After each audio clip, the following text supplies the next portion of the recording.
Hello, good morning, good afternoon, everyone. Hello, Amir.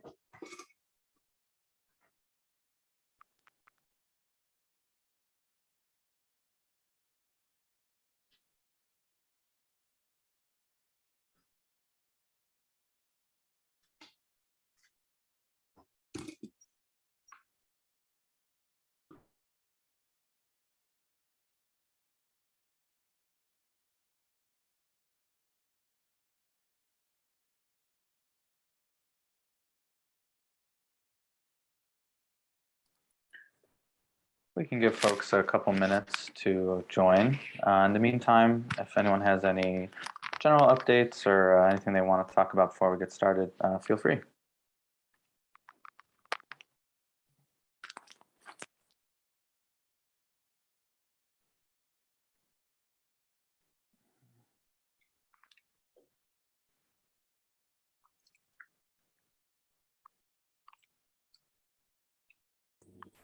Jonathan Meadows, you going full stealth mode there? International man of mystery. Yeah. So full stealth that he's even still muted. Yeah. Yeah. It would have been much funnier if I actually had my microphone on, but yeah, full stealth mode these days. My partner's sneaking behind me, but my green screen effect is completely blocking her from being displayed. But she was stealthing across the screen behind me just now.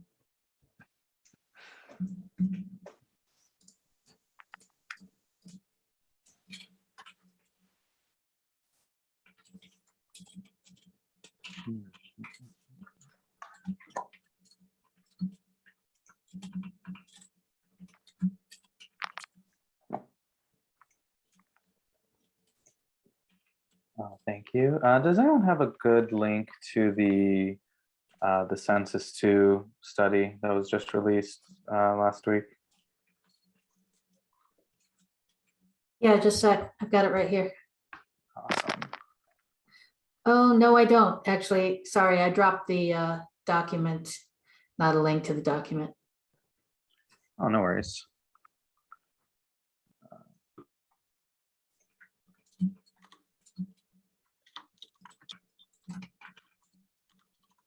Awesome. Okay, yeah, this is the one.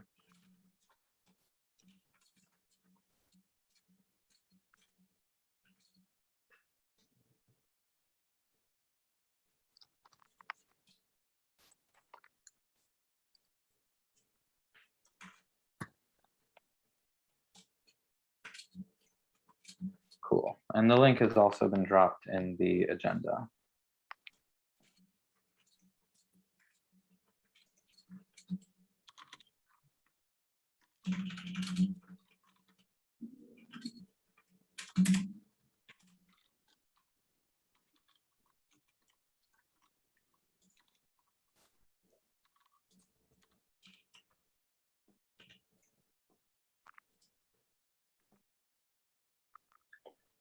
All right, we can give one more minute and then we can get started.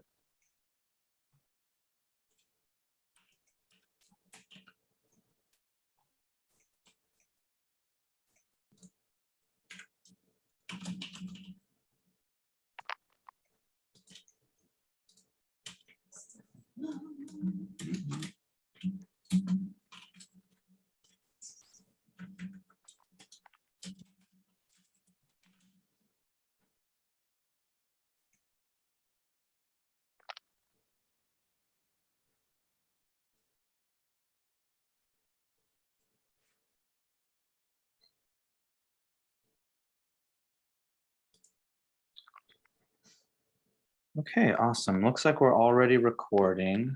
So just a heads up on that. We can go ahead and get started. Hi, everyone. Welcome. Thanks so much for joining today.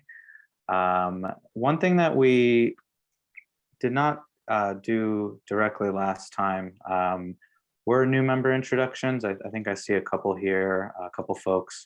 So we would love for you to introduce yourself and talk about what brought you to this work group, and yeah, we'd love to hear from you. So we'll start with introductions.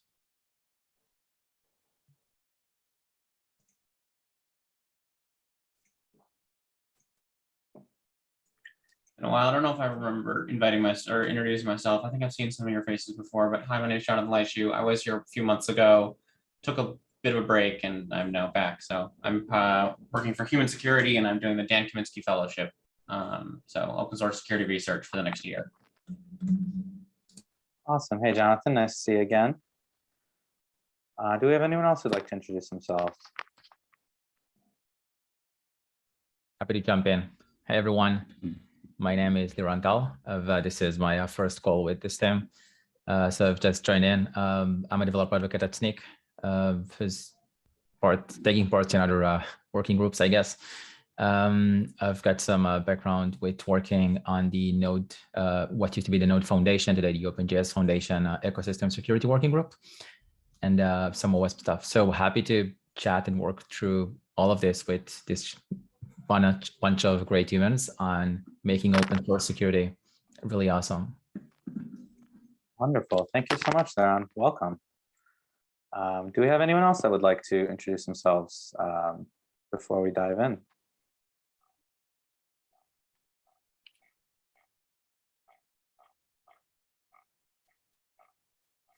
Okay. Okay, so with that, we do have just a quick announcement regarding the next session that's going to be in 2 weeks' time on the 24th. With that, I will hand it off to Jeff. Thanks, Amir. Yeah, just a bit of an announcement. Caleb from the Criticality Score project has a proposal and wants to do a real deep dive presentation to this team. The only thing is that he is in Australia, and this time is when he's sleeping. So what we thought would be good is to have a one-off later meeting for the next meeting in 2 weeks. So the proposal time is, oops, let me put it here in the notes. It would be at, depending on your time zone, 8 a.m. in Australia, 2 p.m. West Coast, 5 p.m. East Coast, 9 p.m. GMT. And again, that's a one-off for next time. And I have the link to the presentation if anybody wants to look at it ahead of time. Put it there. But yeah, Caleb's going to go over a lot of the kind of criticisms that he's collected of the project. It is admittedly limited in what it considers, and that's known and taken into account. He's going to go over that and some proposals for updating it and expanding the factors it uses to come up with the score.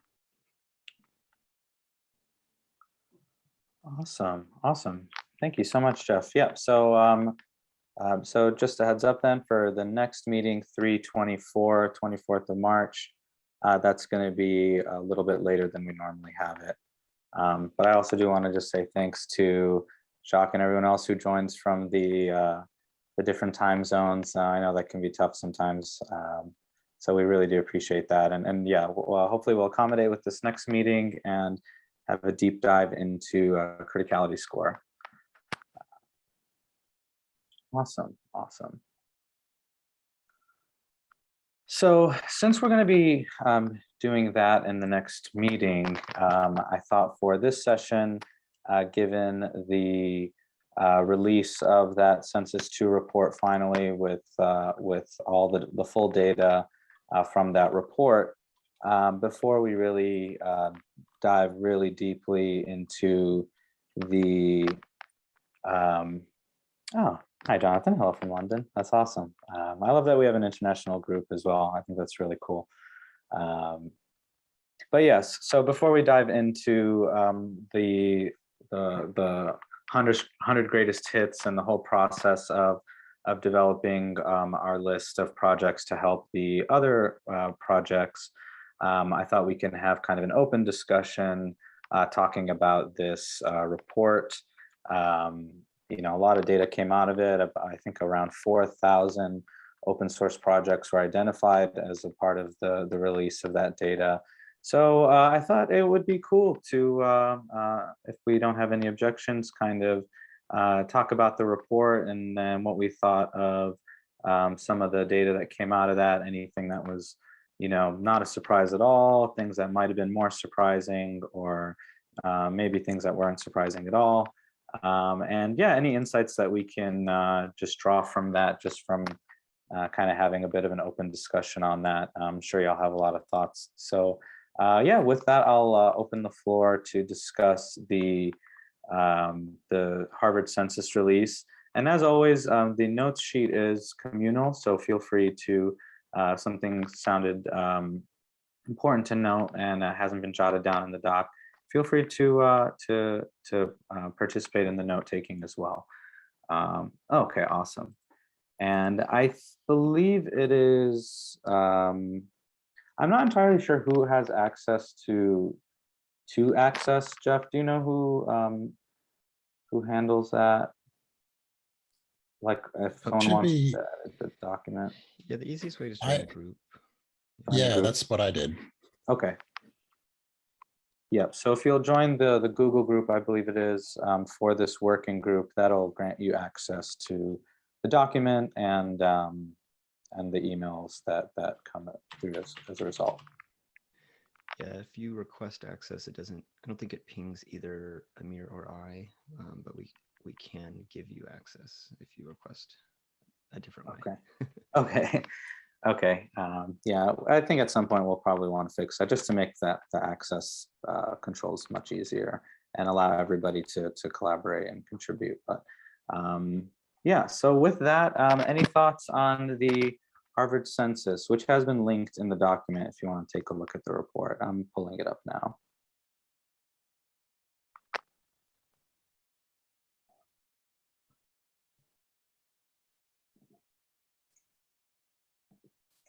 I guess one of the ones that stood out to me was the critical dependency on such a few number of developers. Actually, I think when it was presented last week, I don't recall the actual number of developers that the gentleman suggested, but it seemed to be very few developers that are doing the majority of the code for the top X projects.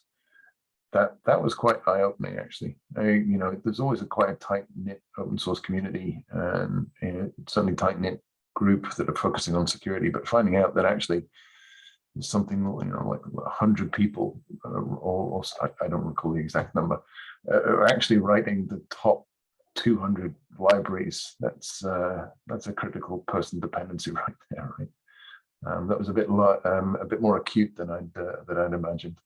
And I guess the other point, which is a known one, is the lack of standardized naming being a critical issue.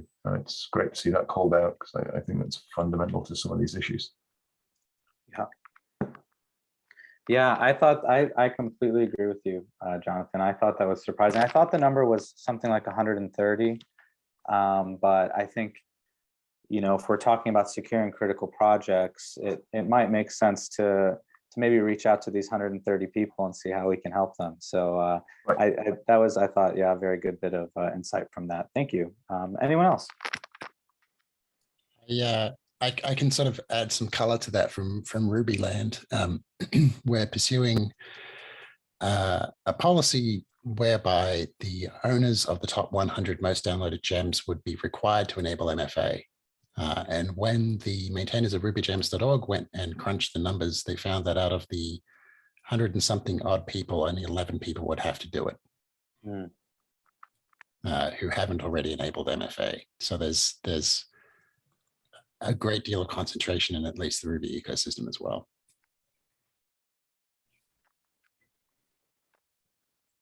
Yeah, it reminds me of the old 80-20 rule. It seems to certainly apply in this field as well. Yeah, it's definitely a Pareto distribution at work.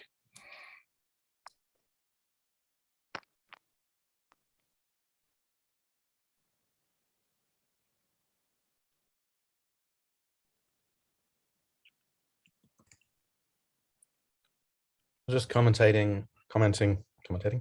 Just commenting on the chat channel because I've been just randomly jumping through, as we all do, just the report sections, and with an Apache hat on, it was shocking to see Avalon even appear on the list. So I'm looking at the last one, right? Because this is the non-JavaScript, direct and indirect. So the full tree, what's the most common thing to show up? Avalon died in the early 2000s as a project. That jar file that's being referenced was built in 2005. Pretty sure there's some weird stuff in Maven Central where it seems to have had copied around in 2015. I'm not sure why. But that's old stuff. That one's worrying as to why that's appearing there. One of the bits that I think would be very useful to do for a future census, like in these things, is put the date that the artifact was built. I don't know if we can always do that for NPM and things, but I know in Maven land, one of the things I always do is check the timestamp of the zip that the jar effectively is, because sometimes you're finding jar files from 2001 and it's easy to tell. So no, that was just an obscure project that jumped way high on that list that should not be that high on that list. Or if it is that high on that list, that's someone needs to figure that out. Yeah, absolutely. That's a I'll great take back point. to Apache. Yeah. Yeah, and that's a good point. And that might be something of value that we could provide is, identifying projects that are probably deprecated, or, there are probably better alternatives, more current or more secure alternatives that, if we can identify these projects that are probably out of support, but still, very critical, then, maybe there's something we can do about it as a working group. But yeah, that's a very good point. And I'm sure that's not the only one. I'm sure there's plenty on that list of similar projects like that.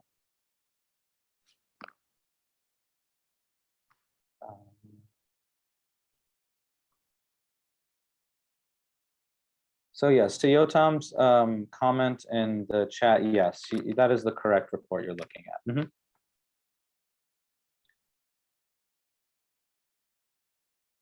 I like Brian's point too. I mean, some way to timestamp or just to identify, a project that is more or less out of support. Maybe that's something that we could do as part of our exercise. Well, it suggests also tying in some of the chaos metrics to some of this might be of value. When was the last time the team was active? Yeah, not sure, but it feels like there's these non-functional kind of criteria that matter, and it is worth throwing up red flags in a dashboard somewhere. Yeah, I agree. Sorry, man, I agree. I think there was one comment I heard from someone suggesting that their library was code complete and therefore they weren't updating it anymore. However, once the security issue was raised with them, they responded really rapidly to it. I guess that's like a little nuance we'd need to take into account, but I do like the idea of raising a CVE as soon as someone steps away with, as long as we take account of when people are effectively finished in some way. Mm-hmm. Yeah. I think a big one in this is that, like, if you had a single metric you could use to determine what software you should choose or not choose, has released in the last small number n years, I think is the only single metric you pay attention to, because it doesn't just mean that software is new and modern or something, but also that team has been able to react to an issue and they're showing life. Within Apache, we brought out the Apache Attic many years ago, and the only real rule for being kicked into the Apache Attic is that you can't get 3 people to join a vote. So almost the reverse thing is anyone could start a vote that says this should go to the Apache Attic, and as long as you've got 3 people saying no, you have successfully beaten that vote.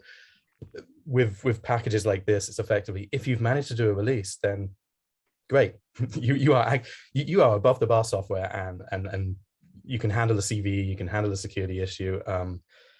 So even if your code is sort of locked down and is solid and done and nothing to add, you probably still have the need to release once every 2 or 3 years something. Absolutely, very good point. So as we discuss this, I can't help but think of some of the problems that Jonathan has been having just getting CVEs from certain CNAs that I shan't mention, but I'm sure he is willing to. And so if we're going to go that direction, and I do think it's interesting to, if not a CVE, at least find some other way to mark these as potential risks, right? But if we were to go the CVE route, for which there is already a lot of infrastructure, right? And that could we could very quickly and easily leverage that. How could we convince the CNAs to actually participate, right? When we can't even get some of them to open CVEs for legitimate security bugs, and they might not see an old package or an old release as being legitimate. So maybe this is jumping a bit too far into implementation rather than just insights into the report, but I think it might be a larger problem that we need to look at, getting cooperation from CNAs. It's I can follow up there. So I finally have a contact at MITRE, so I'm able to go through the. I had 2 appeals that I had kicked off, and then I just now that I have a contact at MITRE, I can just say, hey, can you help expedite this? And so that lets yeah, so getting a CVE to begin with can be really difficult. There are certain companies that's, one of the things that's kind of been kicking around the ecosystem that I've heard mentioned a couple of times is like getting a CVE number issued if a package is no longer being maintained, right? Or if a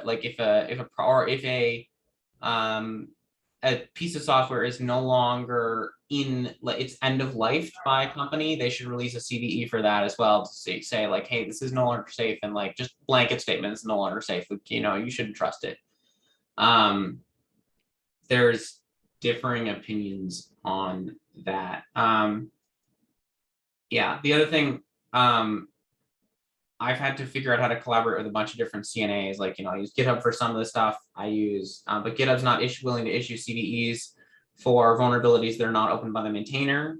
MITRE is, SNCC is. So yeah, so you kind of have to be like, just poke everybody, which takes a lot of time, and it turns into, for somebody to do this as a side project, it's a lot of time, more than you can actually spend, versus somebody, it does kind of sometimes turn into a full-time thing, which is why it's nice that I have this as a full-time job now. So I'm just wondering, maybe we do have a need for an open source centric CNA? that was done by oh God, what's his name? I remember something like that happening at some point. Yeah, so that existed for a while. That was run by Kurt Siegfried and Joe Bressers. They had that for a while. They have stepped away from CVE for a variety of reasons. They're working on an article about that. They have had a lot of experiences there trying to shift the CVE mindset, and they've had a lot of struggles there. But yeah, so the current difficulty that I have is the easiest one that I found to get CVE numbers with is SNCC. I love using SNCC. However, SNCC's database is when you get a vulnerability disclosed to SNCC, they take the data that you provide as a security researcher and they put it into their database, but their database is locked behind a paywall. So you have to pay for their data in a structured format. Their data is free on the website, but if you want it in a structured format that a tool can use, you need to basically transpose that into your own tool. So I try to disclose my stuff via GitHub using the GitHub Security Advisor's GHSA system. And I will also potentially, if GitHub won't give me a CVE, I'll get the CVE from SNCC, but because I publish via GitHub Security Advisories, it ends up in the GitHub Security Advisories database. And that is a structured, I've already written in the structured data that says, this is the package impacted, this is the, whatever. So, and because GitHub's database is under Creative Commons, then that data can be used by tools. And so I'm not just providing the data about the vulnerability to a CNA that's going to make money off of it and not provide it back to the community in a structured format that can be used by tools. So you know, but I'm me and I've been doing this for a long time and I figured out all these things. For somebody, you know, especially a new security researcher, they're gonna have no idea that there's all this nuance and stuff you need to do.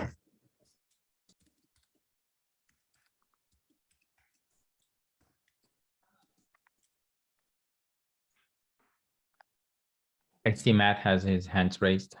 Yeah, I mean, I just want to follow suit with another issue that we've been encountering is that people often take open source software and create a business model where they fork the code and then they produce bug fixes on top of it and they sell that as a value add to customers.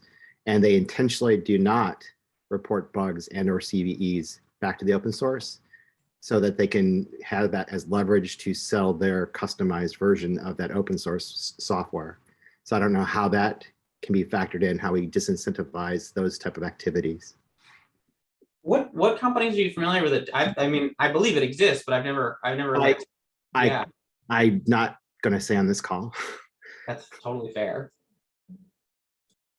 But these are actual conversations I've had with major customers who are trying to get us to force these third-party companies to submit their bugs and potentially CVEs to the open source communities, but the open source communities do not have that type of leverage. If you fork the code, you fork the code, as long as they're operating within the license.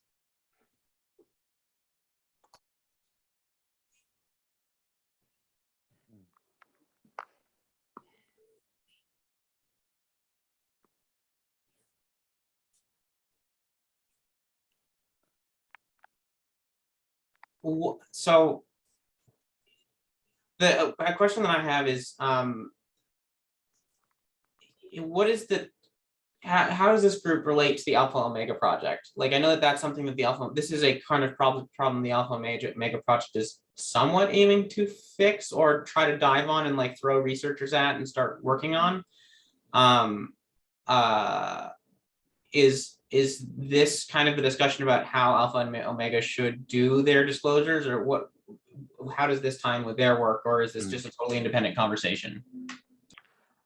Well, today's session is generally more open discussion just on the census too. But to answer your question, the general thought process is we are going to help identify and categorize the projects because there's a lot, and so we're essentially going to help them on their focus, which projects to focus on, and to put resources into. So it's going to be helping them and other working groups like the MFA project, who is looking for projects to give out MFA tokens to. So it's, I think, to help guide decision making and just to provide some insight. Really, it's like a consensus based insight on you know, what are the most critical projects.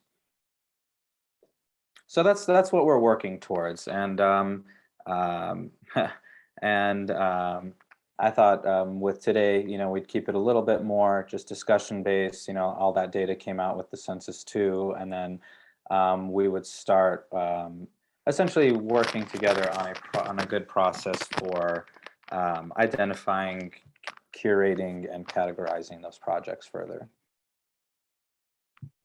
So that's actually a great segue into a question/discussion point I had for the work group based off of the report, is the thoughts on how it was categorized, because you know we are talking about different types of categories, and I see it's already come up in some discussions quite a bit in the chat and otherwise. So I did note all the different categories in the sheet, in our notes sheet.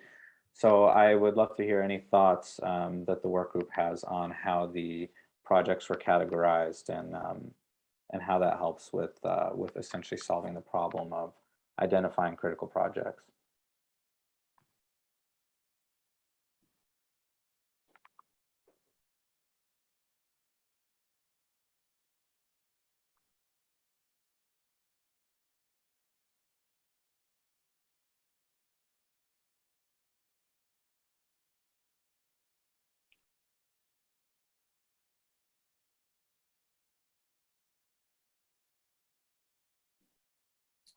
I'm not sure what feedback you might be might be hoping for or looking for. Okay. There's 8 groups of 500, so it's at 4,000 Yeah. dependencies to sort of eyeball. It's difficult to do in a 1 hour slot. Yeah, I'll say. Yeah, I just thought if there were any thoughts that came up as folks were seeing how these were categorized, and Matt, is your hand still up from earlier, or did you want to chime in on that? Oh, that's still from earlier, but I do have to go. Okay. But I'd love to say that I was trying to scan through the port live on this call, and I appreciate the table outcomes and their methodology described. I would just love to, as stated earlier, 2 things is that I would like to understand the trend, which, like, 'cause I know talking to a lot of major cloud providers where they might be using a certain, libraries today or packages today, but have plans to adopt Rust or other newer languages tomorrow, to see like a time-based trend, as well as to get at least a sense of what how they netted it out to the low-level packages. But I'd love to see what higher-level projects these things hit when these think what packages these projects they're factored into basically as dependencies. I'd love to see that. Yeah, that's a great point, because I think, identifying emerging technologies or a way to determine edge cases, those things that don't always come to mind right away, but are, equally as important. It would be good to have some insight on that and trends. So absolutely.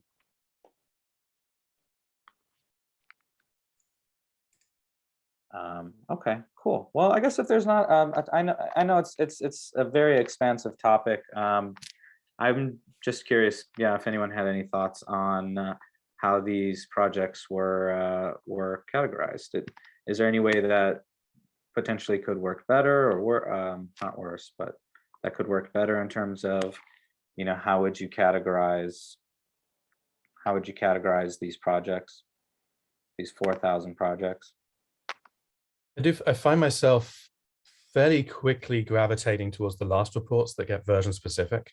The early reports do feel more TLDR, and you're like, great, this one's top, but is it a really old version of it? Is it one version? Is it a big span? You start getting interested in the details there. I also quickly find myself wanting to sit in Excel and filter by language, so I can get that. Here's the Maven picture, here's the Go picture, because it is just, it's separate ecosystems, they're separate worlds, and seeing them side by side is useful when it's the case of deciding I've got one project I can help, what's top. But to get that feel, I'm immediately wanting to look at them. Also, I know more Maven history, so I feel like I can immediately apply more thought by looking at the Maven list and trying to think about what looks odd here, what looks terrifying, what's a project I've never heard of, and is that something new that I haven't heard of, or something that's just hiding out there in the depths of open source. So that's my immediate instincts here. And wearing my Apache hat, I also want to filter through for the Apache projects and be like, is this what we think? Or are there some surprises? Yeah, that's a good point too, to see if to determine if there are potentially alternatives, if one language has 10 different projects doing, a particular function, whereas another language has one, that could be, I could see that being, higher risk. So that's a good point. And I wonder if we can potentially get a filtered list from the folks who developed the report, if they have any insight on that. Would you happen to know, Brian, not to put you on the spot here, but if anything like that was done or is being done? Do you mean a list that could be provided in CSV or yeah, filtered by or what? potentially chopped or filtered by language, programming language? Don't know what his underlying data set looked like. So send me an email with like some kind of the specific ask. I can relay it to Frank, or if anyone knows. I mean, I'm sure people here have been in touch with Frank Nagel at one point or another. So, Okay. send me a note. I'm happy to chase it down. Okay, awesome. Thank you, Brian. Yeah, but that's definitely a good point. So something we can look into. I think we can also just start CSVs. It's just doing that copy and paste work felt dull if it's a link somewhere. So Yeah, there should be a way to have this be a consumable list so it's more actionable by whomever, be it slicing and dicing or what have you. And as we're having these conversations and coming up with this feedback and just general thoughts around, categorization and, information that would be handy to have, a la Hen's recommendation to have version, which yes, absolutely, I would love to see that. Do we know whether there's going to be a Census 3? Because then they can actually accept our feedback. We can hand it to Frank and see whether we can keep this going. And I do think it's important to keep an eye on this ecosystem long term, and be that, Frank and his team or whomever, this group, or, can we pick up that ball of the census and keep moving it down the field to, or if we do football, I guess, kicking it down the field. To just sort of keep things moving, because as valuable as this information is now, it is a snapshot of now, and being able to track the trends over time between Census 1, Census 2, Census 3, 4, 5, N. I think that's going to be even more valuable. And looking at the long term, how can we contribute to that? I think it's a big in retrospect, but we should have Frank come here and have a conversation at one of the next calls. Yes. We actually do that, because yes, we're definitely interested in continuing the work and continuing to fund Frank to do more reports like this. I don't know what he's thinking, or what some others at the LF might be thinking for a Census 3. So let me invite him to a conversation here and have that be kind of the topic for like a what next with this work and other places we could go. That's wonderful. Thanks, Brian. Yeah, absolutely.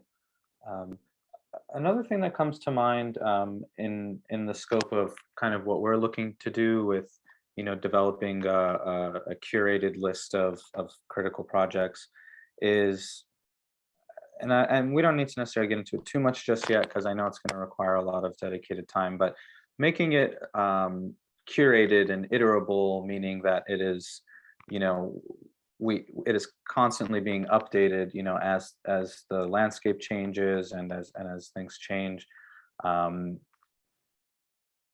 Does that seem like a good kind of general idea in terms of how to design something like this to be, kind of a living, breathing thing that is changing with the times? I suspect that's going to be a pretty heavy lift. I will have to wait and hear from Frank as far as what was involved in just creating this one. But the negotiations required, I suspect, to get the different data sets from the different vendors and the different providers, and then to crunch that data after coordinating and rationalizing that data and normalizing it from different data providers. Does this field mean this in all providers, or do we have to, somehow massage that?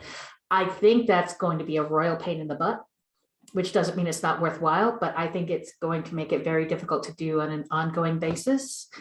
But maybe not. Maybe we'll be surprised, and maybe that is something that will be easier to do, but it might be a lot harder to get the data from some of these vendors. Yeah, I appreciate Vicki setting expectations modestly on this. I think we would all love a weekly or daily leaderboard for what's been consumed today, what's critical today or not, what are the trend lines, that kind of thing. I just don't. I know that we had to deal with a lot of sensitive data sets. There's commercial interest in keeping that data to folks themselves. So I don't know what we're able to do here, but maybe we've created some demand for a step function improvement in this. So let me talk to Frank first, to invite him to this call. Second, to ask him if there's interesting data sets that, if we can provide this in more machine consumable form, just what was published in the report, let alone the backing data. And then third, what, maybe to start thinking about what would it mean to create a continuous stream-oriented view of this data, because it no doubt changes over time fairly quickly. Yeah, and you know, it's good that we're having these conversations now. You know, we'll discuss, and I think in general, I lean towards, you know, minimum viable products and something that we can get out and iterate on and build on. But I also see the value of, you know, really taking the time to think about things before launching them. So I'm sure we'll find a happy medium through our discussions and through what we're trying to accomplish. So yeah, but I totally agree that getting Frank in here to maybe give us a little bit of insight onto the data and what could possibly be done with the data, I think would be really helpful. So, okay, so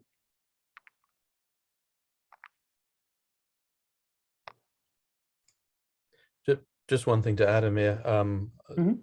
Thinking about the data, something I think we'll end up having to figure out how to dig into is the indirect list. So the direct list is easy, right? You're like, people have chosen this for some reason.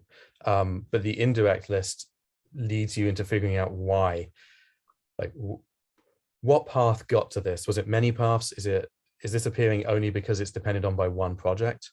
And that's, I think, a bit where we end up asking Frank a whole bunch of deeper questions of like, are we barking down the wrong alley if we're looking at this one thing? Because a voice in the back of my head is reminding me that I think that Avalon thing I pointed out, I think there's a dependency on the logging frameworks into that. And so that possibly is the only reason it shows is because it hasn't changed in 20 years. And therefore, this optional dependency might mean it just really shows up a lot. So we're gonna have to figure out how to go backwards as you look at some of these things in the indirect side.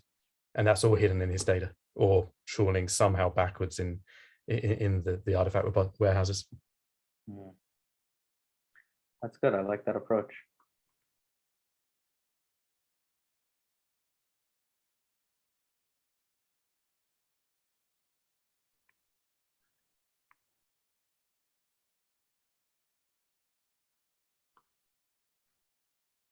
Okay, wonderful. So what I think we can do now, we've got about 20 minutes, just under 20 minutes left in our session today. There have been a couple of future topic ideas that we haven't gotten to in the last couple of meetings. So I thought if the work group is cool with it, we can just leave this, have this time open to discuss either any future topic ideas or maybe topics that we haven't gotten into in the last couple meetings, just to make sure that we're hearing from everyone and giving everyone a chance to talk about what's important to them. So with that, I will open up the floor to anyone who would like to bring any topics up. Just a quick one on behalf of Julia from Twitter. For those of you who haven't looked at the Slack channel, she's working on the outreach document and would love it if people could have a look at the outreach document. Amir, do you have a link to that handy? I do, Drop it in yes. the I'll chat. throw it up. Brilliant. And if people could have a look at that, and if you are willing to take ownership on a section or two, just add a comment and say so. So we can start to move that document forward. So that's Awesome. the end of my thing as your Julia proxy for today. Awesome. Thank you, Vicky, and by proxy, Julia. Yes, I was taking a look at her document, and I think especially as we talk about the insight piece, you know, how are we going to take, you know, a list of projects and draw some insight out of it? I think her expertise outreach program, I think, fits in perfectly with that. So yeah, that'll be fun to dive into further. And yeah, so thank you for that update. Anyone else?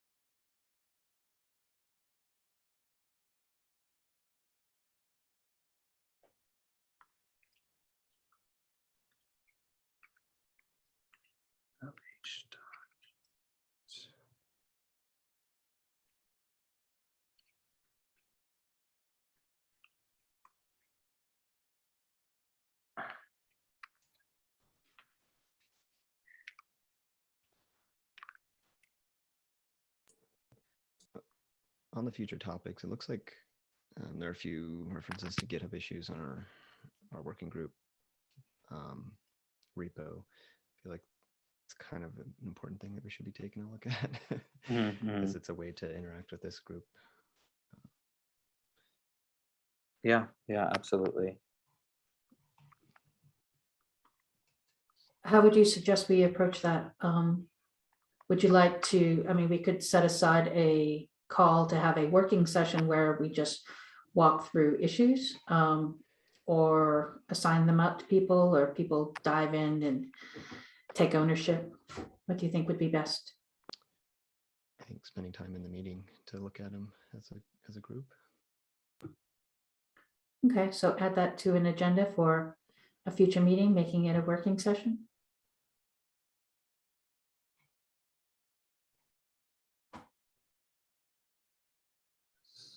Has there been any discussion with GitHub around surfacing the criticality score? Wait, yeah, this is securing critical projects. Is there any discussion with GitHub around like surfacing the criticality score in the GitHub user interface potentially, or like either that or doing it via what's the plugin called? There's a GitHub plugin that like adds user interface components that I use all the time. Wow, I can't remember the name of it. Oh, Refine GitHub. You know, either getting it into the user interface for GitHub or getting Refine GitHub to add that as like a component that you would see when you're looking at a repository. It'd be like a really. I'd want to refine. I'm sorry, I thought you were finished. Go ahead. No, go ahead. Sorry, no, yeah, I was rambling.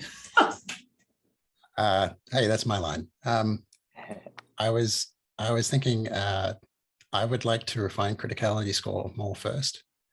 One of my concerns has been that it feels as though it mixes together considerations of event frequency with event magnitude. Like some of the indicators are kind of covering both or are not fully orthogonal. That's just been a personal interest. This is something I talked about. You weren't here a couple of weeks ago, Jonathan, when I did a presentation about ranking software projects, and I talked about that briefly.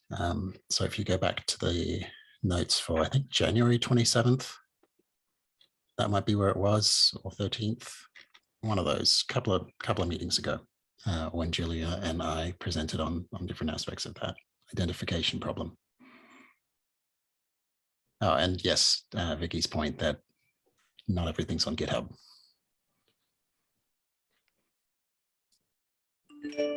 Am I muted still? Most of it is though, right?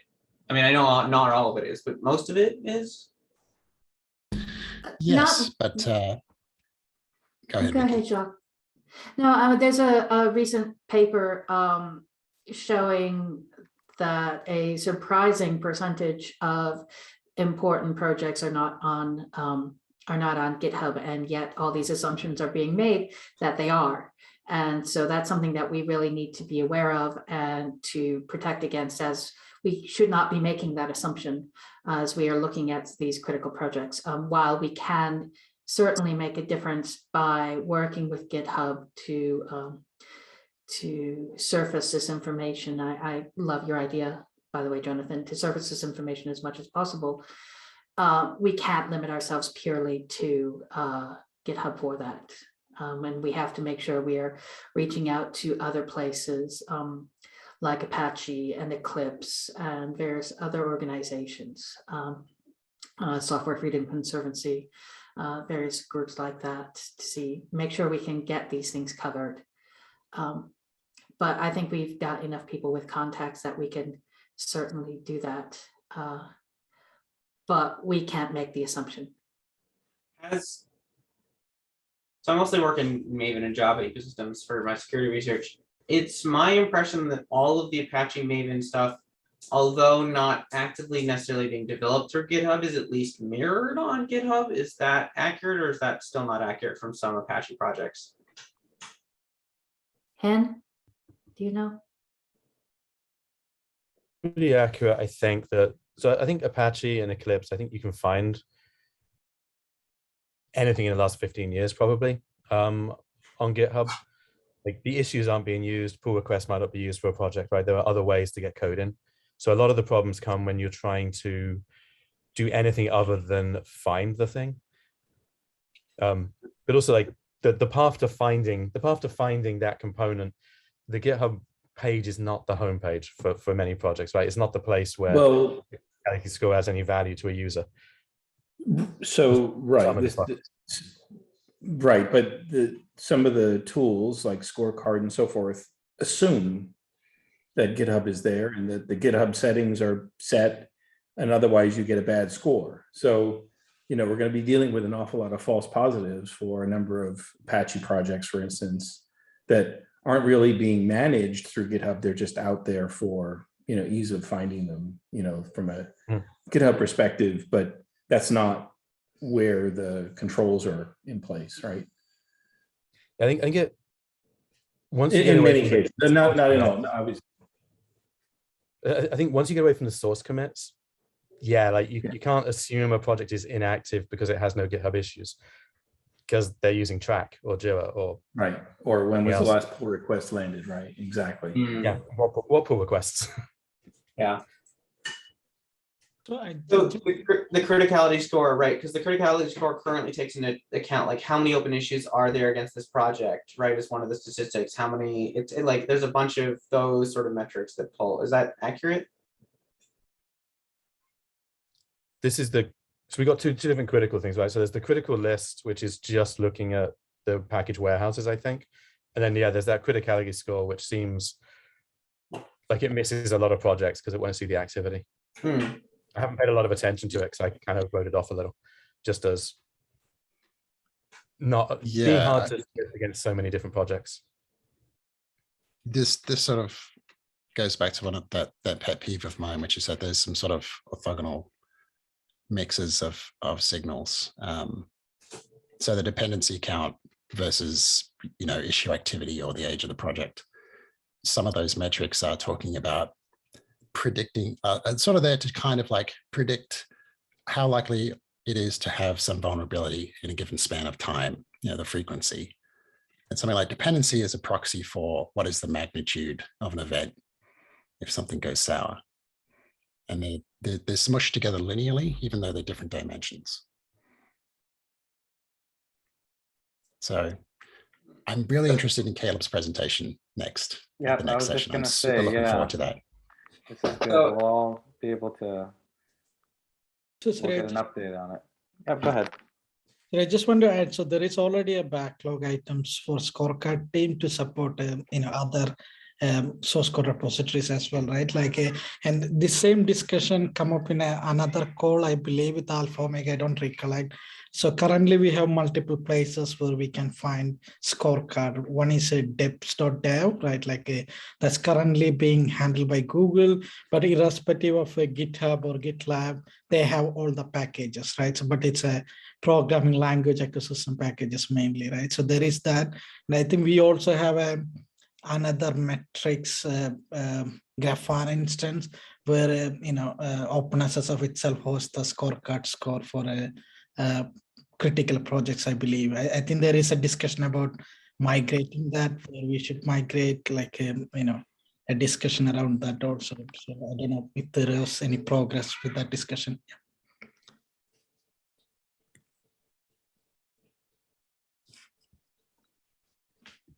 Let me find the link. Yeah, 1 second. Some additional context for why I'm asking is, so I do security research, but I'm looking at more security vulnerabilities at breadth instead of depth. So I write code query queries and find, how many thousands of projects are vulnerable to this thing. And then I look through the list and I try to figure out, okay, like from these thousands of, hundreds of projects, which are the ones that are most worthy of having an individual kind of catered report to them, and which ones are the one, so what my goal is I try to report to the ones that are important, and then for the rest of them, I'm working with a company to do bulk pull request generation, generate thousands of pull requests to just fix the security vulnerability out from under the maintainer, so they don't have to really and that scales a lot better than me reporting individually.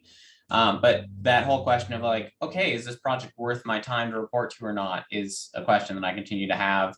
And so, currently because the criticality score is not there in front of me. I go off of like, okay, how long has it been since this project has last had commits to it? How many issues did it have open? How many pull requests? Like, a little bit of activity. And like the major thing that I look at is the star count on GitHub is, that's one of the biggest things, like higher star count. And that's, not perfect, but if I had something that was a little bit better thought out than that, it would make my life easier in terms of making those discernments.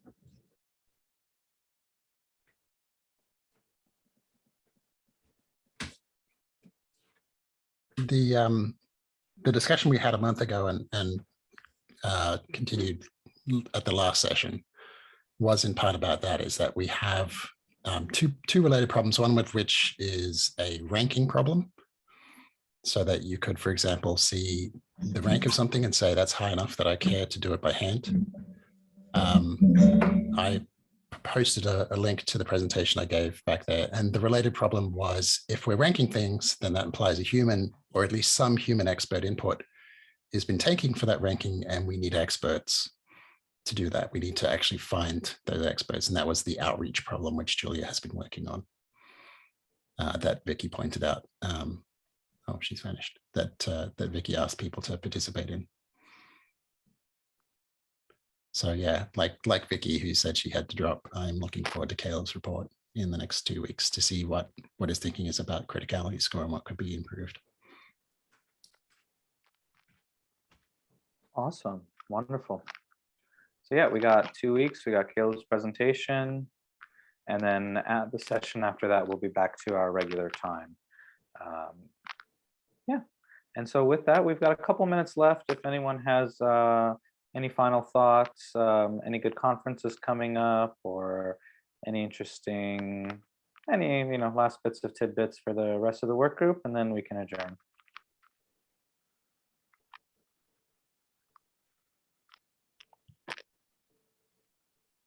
I bought 3 books on expert judgment because I didn't exercise the judgment to just pick one. That's the funny thing about judgment. Yes. Easy to say, hard to do. Indeed, yes. Okay, wonderful. Well, thank you, everyone. Really appreciate everybody joining today. Great discussions. You can refer back to this recording or the notes, and feel free to add anything to the notes that might have been missed. And we'll see you in 2 weeks for the one-off session that'll be a little bit later, and that'll be on the 24th. And again, thanks everybody, and have a great weekend, and we'll see you all soon.